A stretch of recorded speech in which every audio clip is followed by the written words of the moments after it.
各位同学，大家好，欢迎来到今天的 HSK 6级考前辅导系列课。上一节课已经和大家一起学习了 HSK 6级阅读的第4部分，应该用什么样的方法去做题，并且呢，我们也一起做了一套题目，做了一整篇阅读题，看一看说过的那些小方法应该怎么样用到这篇文章当中去。现在呢，先问大家一个问题，你们还记得当大家拿到我们说6级第4部分阅读题目的时候，每一篇文章你应该用多长时间去完成呢？应该用3到4分钟的时间，因为我们6级阅读部分题量非常大，给大家的时间呢其实不太多，所以不管文章难不难，如果你在3到4分钟之内完不成的话，可能这篇文章对你来说比较难，要学会放弃一些题目，去找找看哪一篇文章比较简单，然后呢，先把能拿到的分数拿到手里，然后再回去看一看那篇比较难的文章。我们说6级这个阅读的第4部分呢，一般呢会考不同类型的文章。今天呢，我们和大家要学习的是第1种类型的文章，那就是哲理型文章。说到哲理型文章，其实在考试当中经常会出现，不光是阅读，有时候呢也会在听力的时候出现。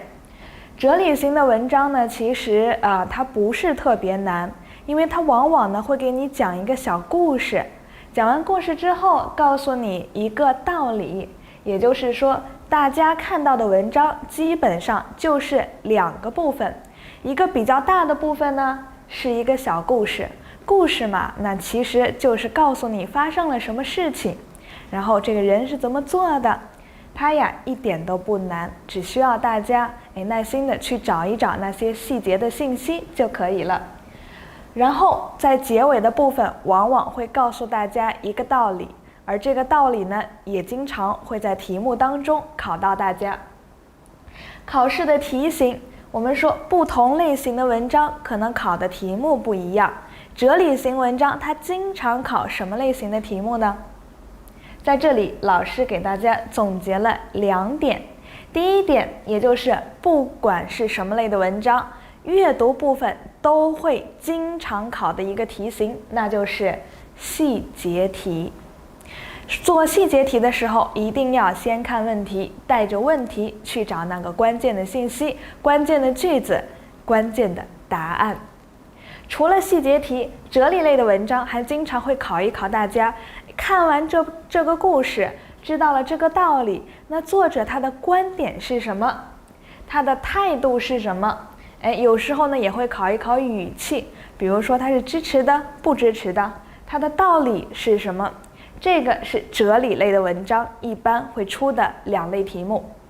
除了我们说除了要知道带着问题去找答案之外，那经常一直会用到的一个方法，一个做题的步骤是什么呢？也就是我们在这里给大家用红色的字写得非常大，时刻提醒你们，那就是不管做什么题目，只要是阅读的第4部分，你应该用的方法就是第一，定就是带着你的问题去找文章当中哪一句话、哪一个段落是和这个问题有关的，定好它的位置。然后呢，第2是辨，你来分辨一下，你来选择一下这4个选项哪一个是和文章当中那个句子或者那个段落说的内容一样。然后第3步，把没有提到的或者说错的那个选项排除掉。如果你在做观点态度，也就是一般是最后一道题目的时候，一定呢还要多看一看关键词，哪一个词说的次数比较多、比较重要，往往也就是这种观点态度或者主旨题目的答案。我们呢再来给大家做一个提醒，细节题带着问题去文章当中找句子，然后呢，用我们的一定、二辩、三排，选出正确的答案。而观点、态度或者说语气类的题呢，你应该做的是把握这篇阅读它作者想要说的中心思想，也就是最主要的那个观点，到底讲完故事了，想要让你知道的那个道理是什么？最主要的目的是什么呢？这是你应该把握的。你要找的是一些总结性的句子，而这个句子一般在什么地方呢？一般都会在这个文章的结尾部分。所以给大家不同的题型，说了不同的做题方法。那下面呢，我们就想看一看，到底在哲理类的文章当中，如何用我们今天说的这个带着问题找答案，然后呢把握中心思想，去看一看文章结尾说了什么，这些方法怎样用到做题的过程当中去。今天呢一共会做2篇文章，请大家跟着老师一起来看一看我们的第1篇。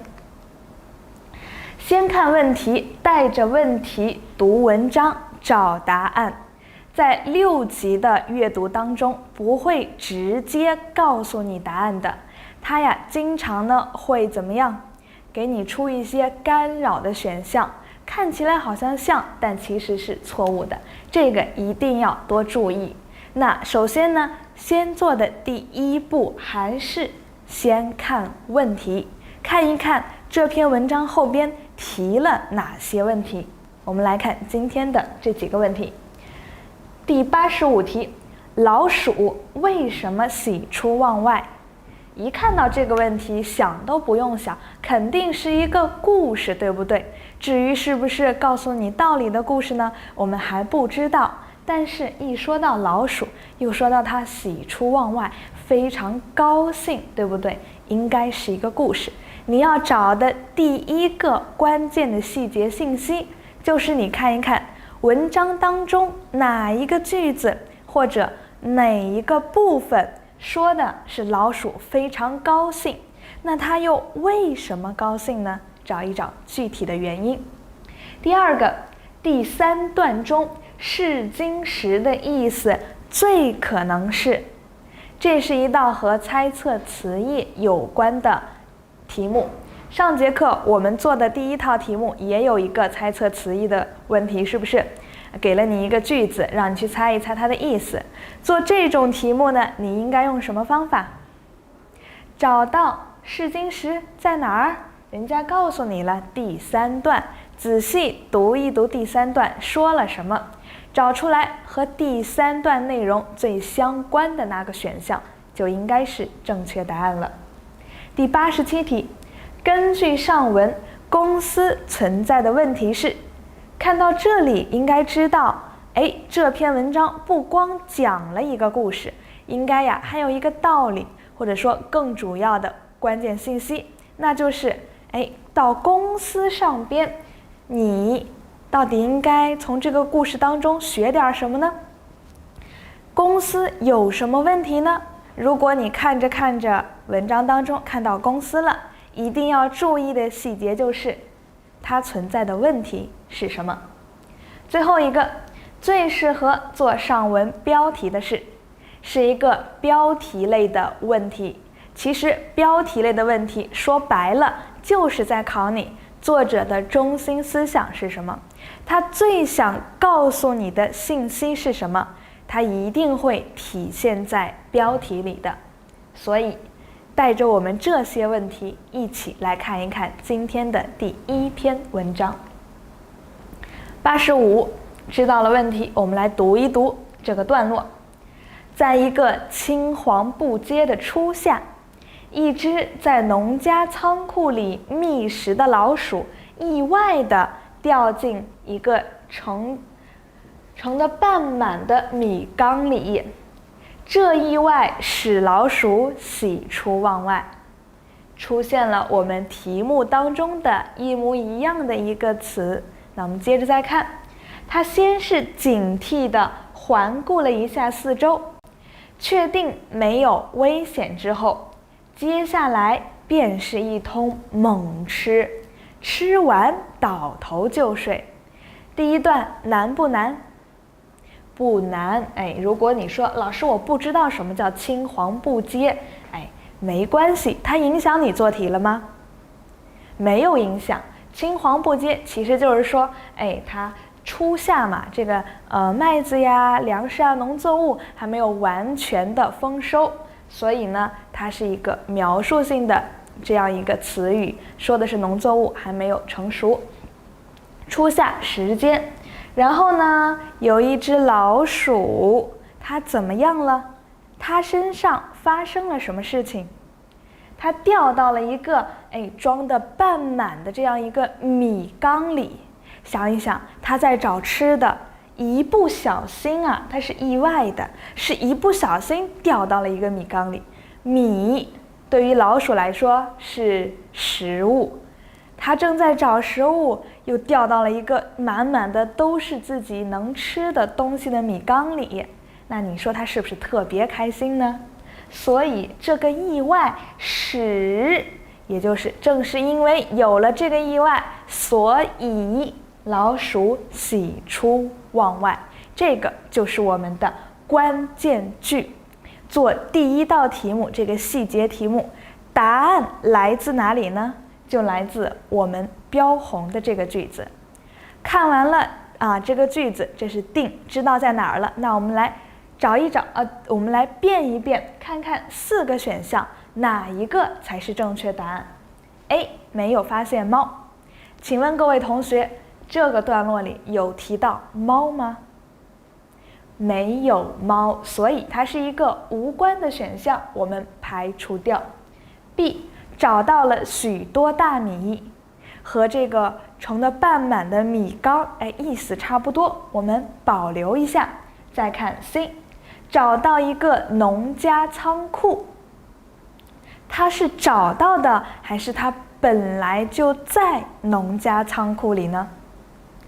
一只在农家仓库里觅食的老鼠，它可不是找到仓库了，找到仓库也没用，如果仓库里没有吃的，那找到了它也吃不到任何东西，是不是？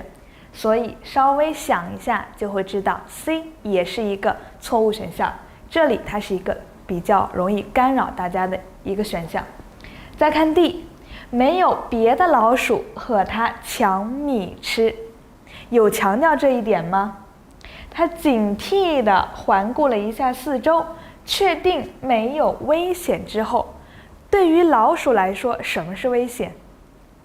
可能是猫也有可能是什么呢？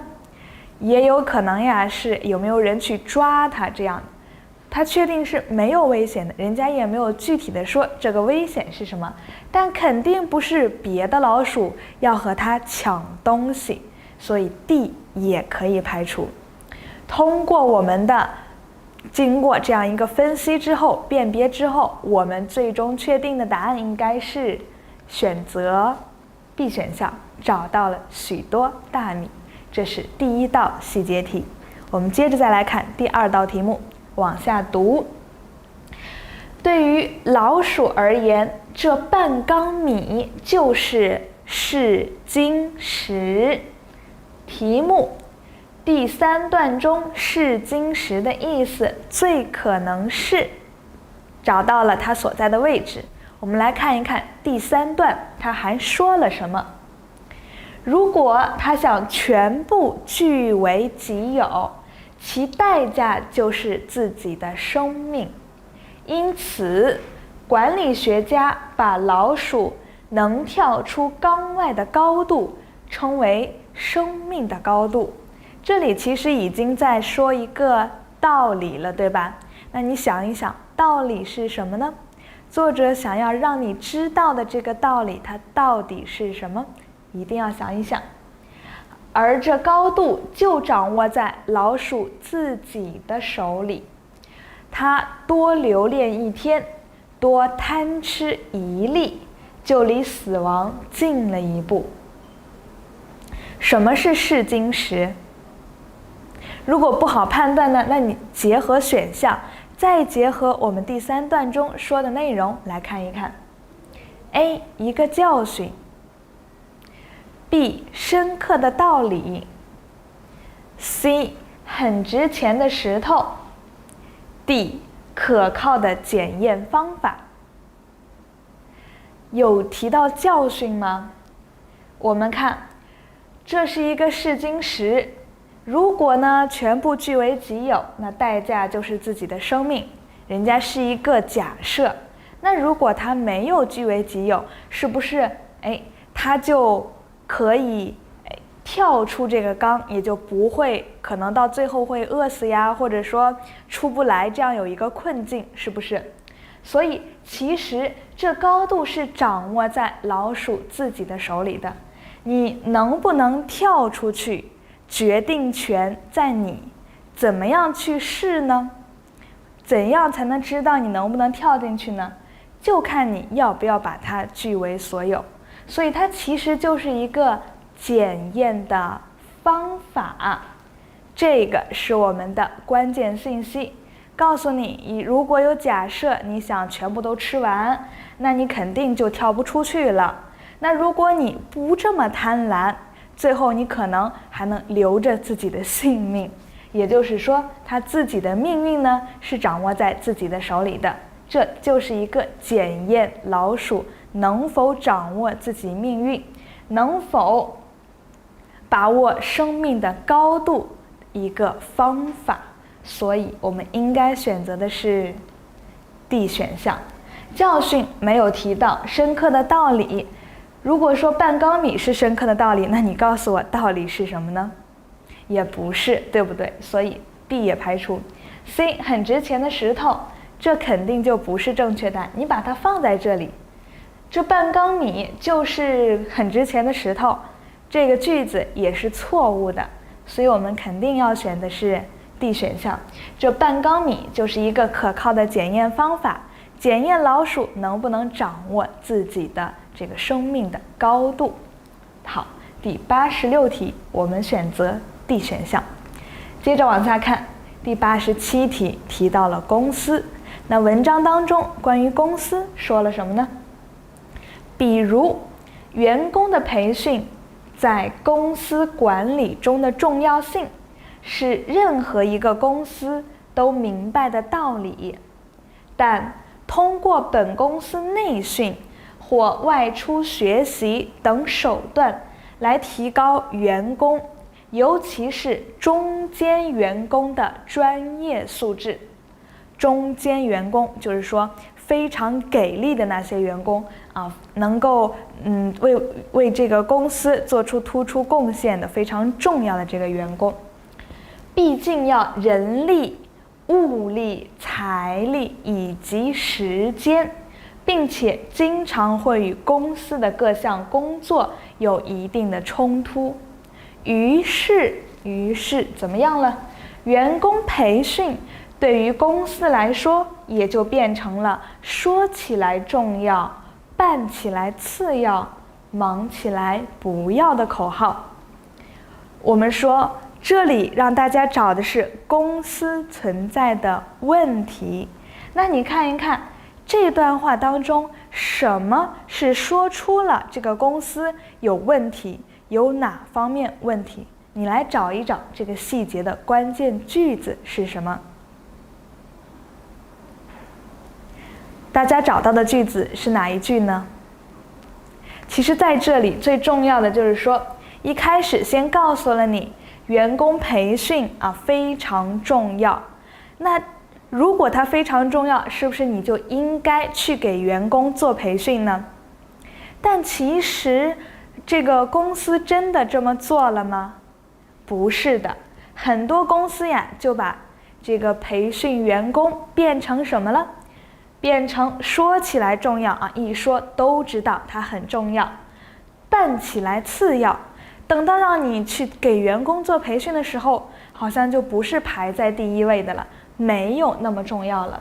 忙起来不要，这里提到了冲突，也就是如果最近工作比较忙，公司的任务比较多的话，可能就不要了，不去培训员工了，这就是公司的问题。那我们一起再来看一看选项怎么说。A. 员工缺乏素质，没有关系，不是说员工缺乏素质，而是你应该去给他提供培训，忽视对员工的培训，是不是和我们最后一句话完全相同的意思，只是说了不一样的表达？所以说在6级考试当中，这种忽视员工培训一模一样的句子，你在文章当中很可能是找不到的，而且大多数情况下都找不到。你需要推一推，看一看作者说起来重要，办起来次要，忙起来不要，到底是什么意思呢？说的是员工培训，忙起来不要，那就是忽视了，不做培训了，和我们的 B意思是一样的，所以我们应该是选择 B 选项。那再来看一看，是不是 C 和 D 真的是错误的呢？ C 忽视了管理的重要性，在这里是强调管理还是强调培训呢？一开始就告诉你了，这一段我要说的就是培训，和管理没有关系，排除。 D 缺少培训员工的手段，请问各位同学，是公司缺少培训手段呢，还是说他根本就没有重视，没有去做培训这件事情？应该是没有做。那他想做，不知道怎么做，这才叫缺少手段。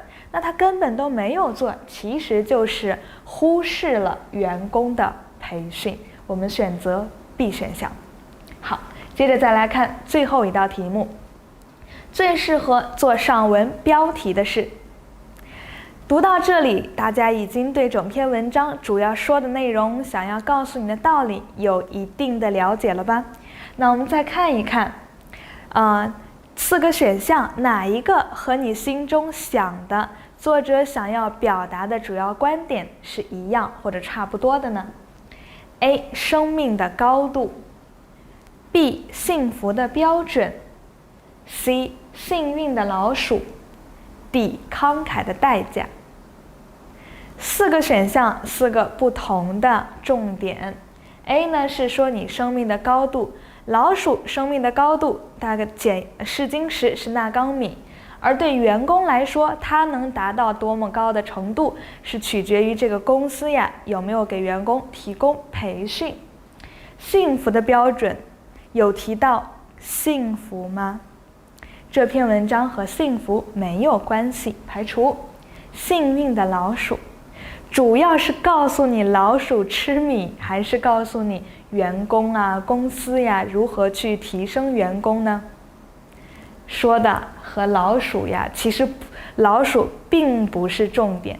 故事哲理类的文章，故事不重要，重要的是那个道理，告诉你应该怎么做，那才是重要的。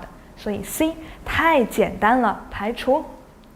D 慷慨的代价，和幸福一样，慷慨并没有在我们的文章当中提到，所以直接排除。剩了一个生命的高度，看起来有点抽象，但其实你在文中已经见到它了，对不对？这就是我们说的关键词，可以给大家提醒。我们看一看文章当中哪些句子和 A 选项是相关的。直到有一天呢，他发现米缸见了底，才觉得以米缸现在的高度，自己就是想跳出去也无能为力了。重要提到了高度，前文也说到了生命的高度，米缸是试金石。再看管理学家把老鼠能跳出缸外的高度称为生命的高度，又出现了高度第2次。再看下一个句子，但是能够清楚地认识潜在的危机，并及时跨越生命的高度，就没那么容易了。第3次出现了高度这个词，高度，生命的高度，生命的高度，多次出现，我们说它就是关键词，关键词就和文章的主旨，作者想要表达的主要内容相关，也可以拿来做文章的标题。所以我们的答案应该是选择 A 选项。在这篇文章当中呢，老师并没有给大家把所有的文章一整篇都放在我们的 PPT 里。第一呢是太多了，第二呢也是大家看起来比较吃力。其实在这里主要是给大家介绍方法。当你拿到一篇文章之后，一定要做的第一件事情，那就是去看一看问题问了什么。然后你带着这个问题去文章当中找答案。前面的3个题，老师把整个段落都给大家了，关键的句子呢也用红色标出来了。最后一道题是文章标题类的题目，这种题目呢有一个技巧，也就是我们这道题用到的这个技巧，那就是找一找重复出现的那个关键词、关键信息。把提到高度的3个句子放在这里，我们也可以推出来，这个最适合做标题的应该是选择 A 选项。所以没有把整篇文章放在这里，而是通过关键词拎出来3句主要的句子，帮助大家来解题。好，这是我们今天的第1套题目。赶紧来看一看，那这个故事哲理类的第2套题目，你来用这个方法跟着老师做一做，看一看是不是能够简单一点。首先第1步还是同样的步骤，先看问题，带着问题去文章当中找句子、找答案。第89题，第2段中划线的句子主要意思是什么？首先方那个定，第1步定，找位置人家已经告诉你了，不用你去找了，就是第2段。你看一看这个划线的句子是什么，它前边后边说了什么，找和这段内容最相关的选项。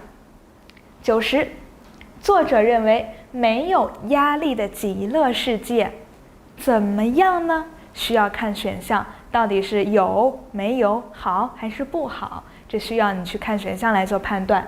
但是你要在文章当中找的那个关键点，就是哪里提到了没有压力的极乐世界。看到这一个词组就要注意了，因为和它有关的句子很重要，是我们第90题的答案。91，根据上文，下列哪项正确？这种题目如果大家在这里把选项都列出来呢，你可以知道，第一呢是有可能考你这个细节，每一个选项可能都能找到一个句子，有的是对的，有的是错的，或者说这个选项在文章当中就没有提到，也有可能呢它其实就来源于一句话，来判断这4个选项跟这句话的意思到底是不是一致的。但这个呢需要我们结合选项，结合文章内容来做判断。92，最适合做上文标题的是哪一项？看到这道题目又要想了，考你主旨，考你作者最想说的观点是什么，或者说你去找一找关键词重复多次出现的那个词或者词组是什么，都是可以用来做文章标题的。看完了题目，接下来我们就要去看文章找答案了。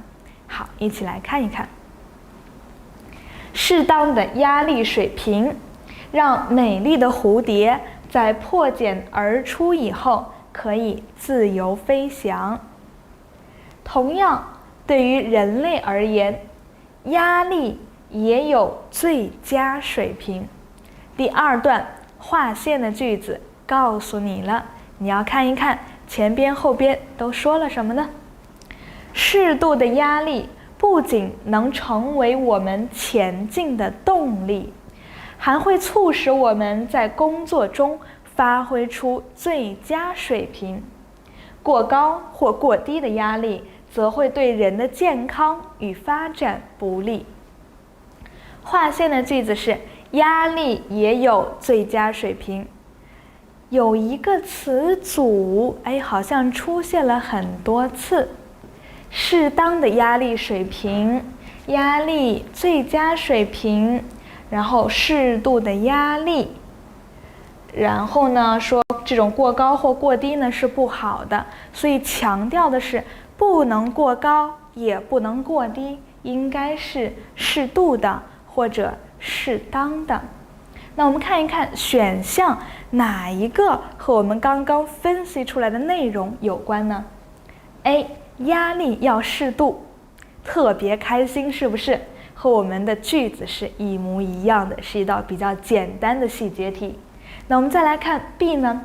压力对人的健康有利。文章怎么说的？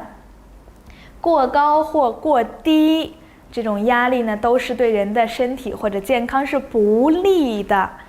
重点，不利，不是压力有利，而是应该要有适度的压力。你高了不行，低了也不行，都不好。所以 B 是错误的表述，排除。C. 只有人类会调节压力。第一句话说的是人吗？说的是美丽的蝴蝶，所以不光是人类呀，也是错误表达，排除掉。D. 压力有助于将工作做得更好。是压力还是适度的压力呢？一定要注意啊，到底是跟压力，这个压力有利或者有助于人们的是压力，还是人家这里说的适度的压力？看到这里，我们答案是不是出来了？关键句其实就是多次提到的适度的压力，或者说反面说的过高过低都不行，那还是要适度。所以我们的答案应该选择的是 A 选项。好，接着再来看第二道题目。没有极乐的世界怎么样？请你去找一找文章哪句话说的是没有极乐的世界，关于它又说了什么？那么是不是存在没有压力的极乐世界呢？事实上，完全没有心理压力的情况是不存在的。我们假定存在这样的情形，那一定比有巨大心理压力的情景更可怕。更可怕，负面的，不存在，否定的，说的是什么？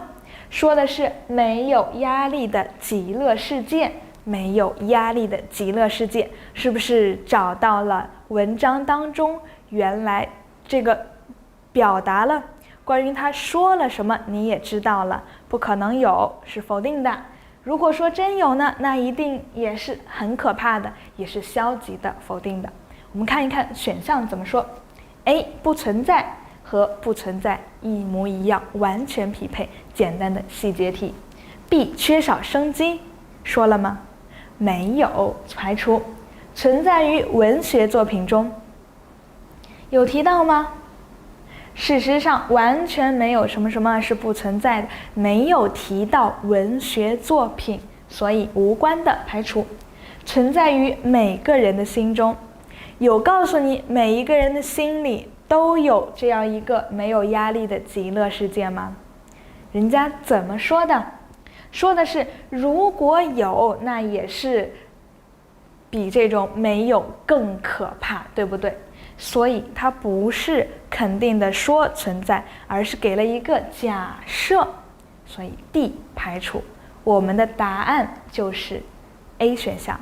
其实排除法在这里有一点多余了，因为这道题目非常简单，原句子直接告诉你了。所以如果考试当中碰到这种简单的题目，可以节约时间，你肯定一定是 A， 那你选了它就可以去看下一道题目了。那我们接下来就看一看下一道题目。根据上文，下列哪项正确？看一看选项。 A 压力及动力，压力就是动力。 B 压力随处可见，压力呀很普遍，哪儿都有。 C 压力会带来空虚感，有压力会让你觉得很空虚。 D 动机越高，活动绩效越高。这个看起来有一点专业化了，你可以不用知道这种什么绩效越高是什么样的意思，其实就是工作的成绩、工作的效果越高，是不是这样一个关系呢？我们来看看文章怎么说。适度的压力不仅能成为我们前进的动力，还会促使我们在工作中发挥出最佳水平。你一定要清楚是压力还是适度的压力。再看，没有压力本身就是一种压力，它的名字叫做空虚。空虚它其实就是没有压力，其实是一种压力，这种压力叫空虚。心理学研究表明，一个人的动机强度与活动绩效的关系呈倒 U 字形。什么是倒 U 字形呢？即中等强度动机的活动绩效最高。最后一个句子，生活中的压力无处不在，但心理压力也可以成为我们的好朋友。生活中压力到处都有，那我们看关键点是什么呢？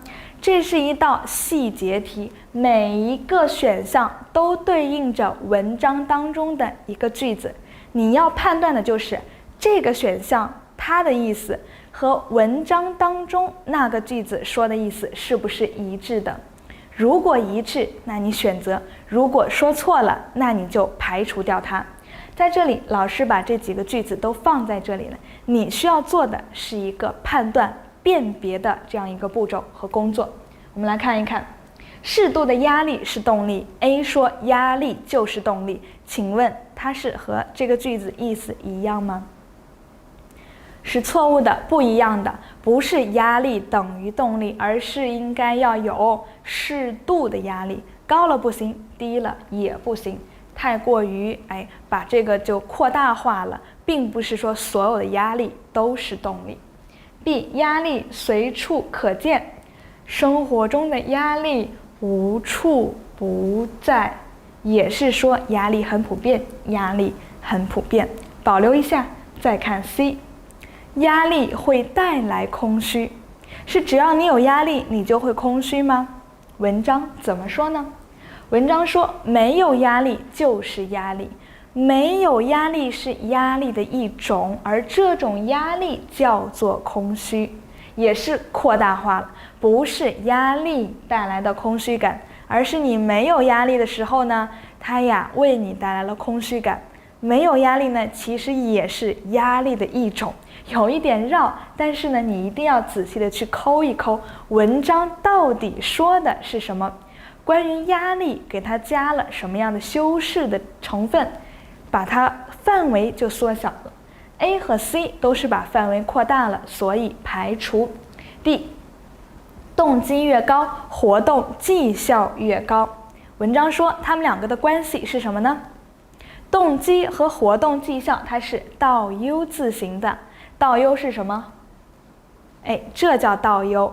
你的动机和你的绩效是一个倒 U， 你动机小了不行，绩效低；动机高了也不行。这和压力一样，只有中间的适度的，你才能达到这个倒 U 字形的顶点，也就是文中说的中等强度动机的活动绩效最高，而不是动机越高这个绩效越高，一定要是中等的，所以 D 也排除。我们最后得到的答案就是 B 选项。这道题目需要大家找对应的信息点，考试过程当中一定要快速的去快准狠的去找这样的句子。当大家遇到根据上文下列哪项正确的时候，这种题目呢，你要看一看4个选项，是关于同一个句子的表述呢，还是说不同句子、不同类型的表述？这样呢，你也可以去找对应的句子。